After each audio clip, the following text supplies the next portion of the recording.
unlimited company. So unlimited company அப்படின்னு என்ன சொல்லுவோம்? An unlimited company is a company in which the liability of its members is not limited by its memorandum. So இந்த unlimited company அப்படிங்கிறது எதை சொல்லுவோம் அப்படின்னா, அதாவது வரையறா பொறுப்புடைய நிறுவனங்கள். சரிங்களா? ஸோ வரையறா பொறுப்புடைய நிறுவனங்கள் அப்படின்னாவே நமக்கு தெரியும். அதாவது அதனுடைய அசட்ஸ் வந்து இல்லை அப்படிங்கிற சுச்சுவேஷனில் நம்ம என்ன பண்ணோம் அப்படின்னா, நமக்கே தெரியும், அதாவது ஓனர்ஸ்ட்டை வச்சு தான் கட்ட வேண்டிய ஒரு சூழல் ஏற்படும் இல்லைங்களா? ஸோ அதுதான் அன்லிமிட்டெட் கம்பெனின்னு சொல்கிறோம். And unlimited company is a company in which the liability of its members is not limited by its memorandum. So அப்போ என்ன சொல்கிறான், அதாவது அந்த வரையறா பொறுப்புடைய நிறுவனங்கள் வந்து அதனுடைய அமைப்பு முறையீட்டில் வந்து சொல்லியிருப்பான், உறுப்பினர் பொறுப்பு வரையறுக்கப்படாதது என்று சொல்லியிருக்கும். சரிங்களா? அந்த மெமரண்டம் ஆஃப் அசோசியேஷனில் வந்து சொல்லியிருக்கும். வேறு வகையில் சொல்லப்போனால், in other words, the liability of members is unlimited. அதனுடைய உறுப்பினருடைய பொறுப்பு என்ன, வரையறுக்கப்படாது. சரிங்களா? then there is no limit on the liability of members. The members of such companies may be required to pay company losses from their personal property. So இந்த மாதிரி சுச்சுவேஷனில் அவங்க என்ன பண்ணுவாங்க, கம்பெனி லாஸ் ஆகிடுச்சு அப்படின்னா அந்த சுச்சுவேஷனில் அந்த மெம்பரே தன்னுடைய ஓன், அதாவது அந்த பர்சனல் ப்ராப்பர்ட்டி விற்று தான் என்ன பண்ணி ஆகணும், ஸோ அந்த கடனை கட்டி ஆகணும். Because such companies have separate legal entity, it's creditors cannot file a suit against the members directly. So நிறுவனத்தினுடைய தனித்தன்மையை பெற்றிருக்கனால நேரடியாக அந்த கடனையும் தவிர என்ன பண்ண முடியாது, உறுப்பினர்கள் மீது வழக்கு தொடுக்க முடியாது. சரிங்களா? தென் the creditors will have to apply to the court for winding of the company, and then the liquidator will direct the members to contribute to the assets of the company to pay off its liabilities. So இந்த மாதிரியான சுச்சுவேஷனில் கடனையும் தவிர நிறுவனத்தை கலைக்க கோரி நீதிமன்றத்தில் என்ன பண்ணலாம், வழக்கு தொடர்ந்தால் நீதிமன்றம் என்ன பண்ணலாம், நீதிமன்றம் கலைப்பாளர் ஒருவரை நியமித்து அவர் மூலமா என்ன பண்ணும் அப்படின்னா, அவருடைய சொத்துக்கள் இருந்து, அந்த தனி சொத்துக்கள் இருந்து கடன்களை தீர்த்துக்கிறதுக்கான சட்டத்தை வந்து விதிச்சு அதன் மூலமா வந்து கடனை வந்து தீர்த்துக்கலாம். சரிங்களா? ஸோ அன்லிமிட்டெட் கம்பெனினா என்ன? ஸோ அன்லிமிட்டெட் கம்பெனி அப்படிங்கிறது நிறுவனத்துடைய, அதாவது அந்த சப்போஸ் லாஸ் ஆயிடுச்சு அப்படிங்கிற சுச்சுவேஷனில் அதனுடைய மெம்பர்ஸ் என்ன பண்ணணும் அப்படின்னா, அவங்களுடைய ஓன் பர்சனல் ப்ராப்பர்ட்டியை விற்று என்ன பண்ணியாகும், கடனை கட்டியாகும். சரிங்களா? ஸோ அதை தான் இந்த மாதிரி இது அன்லிமிட்டெட் கம்பெனியில் சொல்ல வராங்க. சரிங்களா? தென் நெக்ஸ்ட்டு, ஸோ அந்த மாதிரியான சுச்சுவேஷனில் என்ன பண்ணும் அப்படின்னா, சப்போஸ் அந்த கிரெடிட்டார் வந்து கேஸ் போடுறாரு அப்படின்னா, கேஸ் போட்டு, அதாவது அந்த நீதிபதி என்ன பண்ணுவாங்க அப்படின்னா, ஒரு நபரை அப்பாயின்மெண்ட் பண்ணி அவர் மூலமாக என்ன பண்ணால் அவருடைய சொந்த சொத்துக்களை விற்று கடனை கட்டுறதுக்கு ஒரு நபரை நியமித்து அவர் மூலமாக வந்து என்ன பண்ணுவாங்கன்னா அதை ஃபாலோ பண்ணிடுவாங்க. சரிங்களா? நெக்ஸ்ட் பாருங்க, classification of companies on the basis of control. Classification of companies on the basis of control. So classification on the basis of கண்ட்ரோல்னா, ஸோ கட்டுப்பாட்டினுடைய அடிப்படையில் எப்படியெல்லாம் பிரிக்கலாம் அப்படின்னா, கவர்மெண்ட் கம்பெனிஸ். ஸோ கவர்மெண்ட் கம்பெனிஸ்னால் எதை சொல்லுவோம், அரசு நிறுவனங்கள் இல்லைங்களா, அதுதான் கவர்மெண்ட் கம்பெனிஸ்னு சொல்லுவோம். A public enterprise incorporated under the Indian Companies Act 1956 படி is called a government company. So public enterprise என்ன சொல்றோம், கவர்மெண்ட் கம்பெனின்னு சொல்றோம். These companies are owned and managed by the central or state government. So இந்த companies பார்த்தீங்க அப்படின்னா central கவர்மெண்ட்டாக இருக்கலாம், state கவர்மெண்ட்டாகவும் இருக்கலாம். சரிங்களா? Section 617 of the companies act 1956 படி என்ன டிஃபைன் கொடுக்குது அப்படின்னா, government companies as any company in which not less than 51% of the paid up share capital is held by. So ஒரு கவர்மெண்ட் கம்பெனிங்கிறது எவ்வளோ இருக்கணும், ஸோ மேக்ஸிமம் எவ்வளோ இருக்கணும், 51% ஆஃப் ஷேர்ஸ் வந்து வச்சிருந்தது அப்படின்னா, முதலீடு வந்து போட்டிருந்தது அப்படின்னா அதுதான் கவர்மெண்ட் கம்பெனி அப்படின்னு சொல்லுவோம். சரிங்களா? நெக்ஸ்ட் பாருங்க, இந்த சென்ட்ரல் கவர்மெண்ட். ஸோ இது யாரெல்லாம் இந்த கம்பெனியை வச்சிருக்கலாம் அப்படின்னா, ஸோ மத்திய அரசு வச்சிருக்கலாம். Any state government or central government, any state government or governments, அதாவது மாநில அரசும் கூட, மத்திய அல்லது மாநில அரசும் கூட வச்சிருக்கலாம். Then partly by the central government and partly one or more state government. So பாதி வந்து சென்ட்ரல் கவர்மெண்ட் ஆகும், பாதி வந்து ஸ்டேட் கவர்மெண்ட் ஆகும் கூட இந்த மாதிரி கவர்மெண்ட் கம்பெனிஸ் வந்து வச்சிருக்கலாம். தென் a subsidiary of a government company shall also be treated as government company. So துணை நிறுவனத்தையும் கூட என்னவா வச்சுக்கலாம், கவர்மெண்ட் கம்பெனியை வந்து வச்சுக்கலாம். சரிங்களா? Then these companies are registered as private limited companies through their management and their control vested with the government. This type of organization where both the government and private individuals are shareholders. Sometimes these companies are called as a mixed ownership company. So என்ன சொல்ல வரேன்னா, நிறுவனத்தினுடைய அந்த ஒவ்வொரு நிறுவனமும் தனி நிறுவனமாக கூட பதிவு செய்யப்பட்டாலும் கூட அதன் மேலாண்மை கட்டுப்பாடும் யார்கிட்ட இருக்கும்? This companies are registered private. தனி நிறுவனமாக இருந்தாலும் கூட மேலாண்மையும் கட்டுப்பாடும் யார்கிட்ட இருக்கும்? கவர்மெண்ட் கிட்ட தான் இருக்கும். சரிங்களா? ஸோ இதுதான் சொல்றான். This type of organisation where both the government and private individuals are shareholders. So இங்கே கவர்மெண்ட்டும் பிரைவேட்டுமாக இருந்தாலும் கூட அதனுடைய ஷேர் ஹோல்டர்ஸ் வந்து கவர்மெண்ட்டும் இருக்கலாம், பிரைவேட்டும் இருக்கலாம். Sometimes these companies are called as mixed ownership. அதாவது இது ஒரு கலப்பு நிறுவனம் அப்படின்னு கூட சொல்லலாம். சரிங்களா?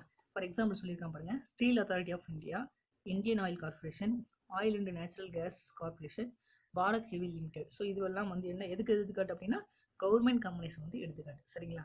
Then next holding company.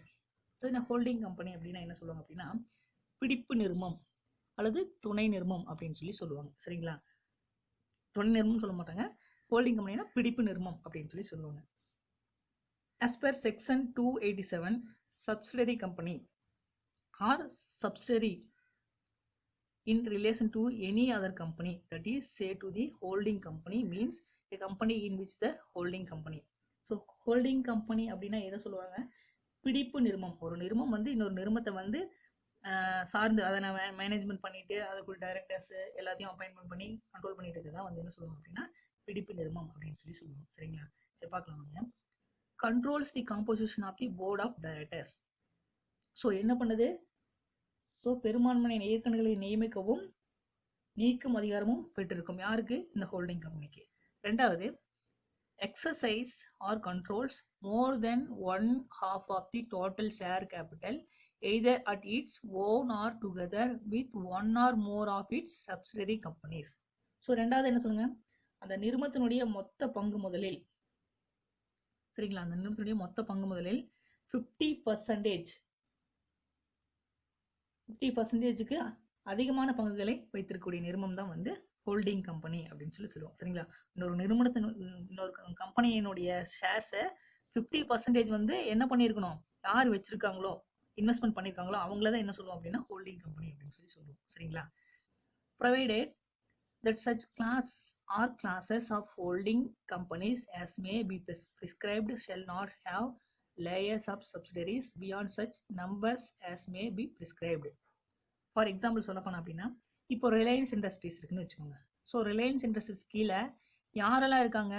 Jio company, Jio இருக்கு, ஜியோ டெலிகாம் இருக்கு இல்லைங்களா, ஜியோ நெட்வொர்க்கு. ஸோ அது ஜியோ சூப்பர் மார்க்கெட். தென் ஜியோவில் இன்னும் ரிலையன்ஸ்ல நிறைய இண்டஸ்ட்ரீஸ் இருக்கு இல்லையா? ஸோ இதை தான் நம்ம என்ன சொல்றோம் அப்படின்னா ஹோல்டிங் கம்பெனி அப்படின்னு சொல்றோம். ஸோ ஹோல்டிங் கம்பெனினா யாரு? ரிலையன்ஸ் இண்டஸ்ட்ரீஸ் தான் என்ன பண்ணிருக்கு? எல்லா கம்பெனிக்கும் வந்து அந்த கேபிட்டல் வந்து போட்டிருக்கு. சரிங்களா? 50% ஆஃப் ஷேர்ஸ் வந்து போட்டிருக்கு. சரிங்களா? ஸோ இதை தான் என்ன சொல்றோம் அப்படின்னா ஹோல்டிங் கம்பெனி அப்படின்னு சொல்லி சொல்றோம். சரிங்களா? Next subsidiary company. So subsidiary company அப்படின்னா எதை சொல்லுவோம் அப்படின்னா subsidiary company or subsidiary in relation to any other company, that is to say the holding company, means a company in which the holding company. So துணை நிறுவனம் அப்படின்னா எதை சொல்லுவோம் அப்படின்னா பாருங்க. ஸோ துணை நிறுவனம் அப்படின்னா ஒரு நிறுவனம் இன்னொரு நிறுவனத்தை வந்து சார்ந்திருக்கிறது. பாருங்க, controls the composition of the board of directors. So இந்த துணை நிறுவனம் என்ன பண்ணுது அப்படின்னா அந்த நிறுவனத்துடைய மொத்த பங்கு முதலில் 50 விழுக்காட்டிற்கு அதிகமான பங்குகளை மற்றொரு நிறுவனம் வைத்திருந்தாலும் கூட. சரிங்களா? Then second one, exercises or controls more than 1/2 of the total share capital either at its own or together with one or more of its subsidiary companies. So இதை பார்த்தீங்க அப்படின்னா பெரும்பாலும் வந்து இயக்குநர்களை நியமிக்கவும் நீக்கவும் பெற்றிருந்தாலும் கூட கட்டுப்படுத்தக்கூடிய நிறுவனம் தான் என்ன சொல்றோம் அப்படின்னா துணை நிறுவனம் அப்படின்னு சொல்லுவோம். ஸோ துணை நிறுவனம் அப்படிங்கிறது எதை சொல்லுவோம்? ஸோ இயக்குநர்களை வந்து நியமிச்சாலும் சரி, அதாவது போர்ட் ஆஃப் டைரக்டர்ஸ் வந்து அப்பாயிண்ட் பண்ணாலும் சரி, ரிஜெக்ட் பண்ணாலும் சரி, ஸோ அந்த மாதிரியான கட்டுப்படுத்தக்கூடிய அதிகாரம் இருந்தாலும் கூட ஸோ கட்டுப்படுத்தும் அந்த துணை நிறுவனத்தை தான் இந்த சப்சிடரி கம்பெனி அப்படின்னு சொல்றோம். சரிங்களா? ஃபார் எக்ஸாம்பிள் இங்க பாருங்க, H limited holds more than 50% of the equity share capital of S limited. H limited என்ன பண்ணுது? H limited holds more than 50% of the equity share capital of S limited. So S limited கம்பெனியினுடைய shares வந்து யார் வச்சிருக்காங்க அதிகமா? H limited. சரிங்களா? So அதிகமாக 50% S limited கம்பெனியுடைய ஷேர்ஸ் வந்து 50% வந்து ஹெச் லிமிடெட் வச்சிருக்கு. Now H limited is the holding company. இப்போ புரியுதுங்களா ஹோல்டிங் கம்பெனினா என்னென்னு? ஸோ ஹோல்டிங் கம்பெனி அப்படிங்கிறது யார் சொல்கிறோம்?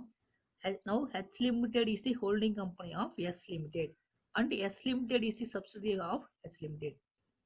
சரிங்களா? என்னன்னு புரியுதுங்களா இல்லையா? பாருங்க, அதாவது ஹெச் அப்படிங்கிற ஒரு நிறுவனம் இருக்கு. எஸ் என்ற நிறுவனம் வந்து நிறுவனத்தின் மொத்த பங்கு முதலில் 50 விழுக்காட்டிற்கு அதிகமாக வந்து பங்குகளை பெற்றிருக்கு. சரிங்களா? ஹெச் என்ற நிறுவனம் எஸ் என்ற நிறுவனத்தினுடைய மொத்த பங்கு முதலில் 50 விழுக்காட்டிற்கு அதிகமான பங்குகளை பெற்றிருக்கு. சரிங்களா? எஸ் கம்பெனியினுடைய ஷேர்ஸை வந்து ஹெச் லிமிடெட் 50% வந்து வச்சிருக்கு. ஸோ அந்த மாதிரி சுச்சுவேஷன்ல ஹெச் என்ற நிறுவனம் பிடிப்பு நிறுவனம் ஆகும். ஸோ ஹெச் என்ற நிறுவனம் என்னது? Holding company. ஹெச் என்ற நிறுவனம் தான் என்ன சொல்றோம்? ஹோல்டிங் கம்பெனி சொல்றோம். அப்போ சப்சிடரி கம்பெனின்னு எதை சொல்லுவாங்க? எஸ் என்ற நிறுவனம் ஹெச் என்ற நிறுவனத்தின் துணை நிறுவனம். அப்போ என்னது? எஸ் என்ற நிறுவனம் ஹெச் என்ற நிறுவனத்தினுடைய துணை நிறுவனம். அப்போ ஹோல்டிங் கம்பெனி எது, சப்சிடரி கம்பெனி எதுன்னு புரியுதுங்களா? So H limited company S limited கம்பெனியுடைய ஷேர்ஸ் வந்து 50% வச்சிருக்கு. அப்போ 50% வச்சிருந்தா இந்த ஹெச் லிமிடெட் கம்பெனி என்ன சொல்லுவோம்? ஹோல்டிங் கம்பெனி அப்படின்னு சொல்லுவோம். இந்த எஸ் லிமிடெட் கம்பெனி என்ன சொல்றோம்? சப்சிடரி கம்பெனின்னு சொல்றோம். அவ்வளவுதான் வித்தியாசம். சரிங்களா? ஸோ இந்த 2 பாயிண்ட்லயும் உங்களுக்கு புரிஞ்சிருக்கும். ஹோல்டிங் கம்பெனினா என்ன, சப்சிடரி கம்பெனினா என்னன்னு இந்த எக்ஸாம்பிள்லயே நமக்கு புரிஞ்சிருக்கும். H limited company S limited கம்பெனியுடைய ஷேர்ஸ் வந்து 50% வச்சிருக்கு. அப்போ ஹெச் லிமிடெட் கம்பெனி என்னன்னு சொல்லுவோம்? ஹோல்டிங் கம்பெனின்னு சொல்லுவோம். ஸோ எஸ் லிமிடெட் கம்பெனி என்ன சொல்லுவோம்? சப்சிடரி கம்பெனின்னு சொல்லுவோம். அவ்வளோதான் வித்தியாசம். நெக்ஸ்ட் பாருங்க, classification of companies on the basis of nationality. அடுத்தது நெக்ஸ்ட் பாத்தீங்க அப்படின்னா தேசிய இனத்தின் அடிப்படையில் எப்படி பிரிக்கலாம் அப்படின்னா domestic company, foreign company, multinational company அப்படின்னு பிரிக்கலாம். சரிங்களா? ஸோ அதில் first one domestic company. So domestic company அப்படின்னா எதை சொல்லுவோம் அப்படின்னா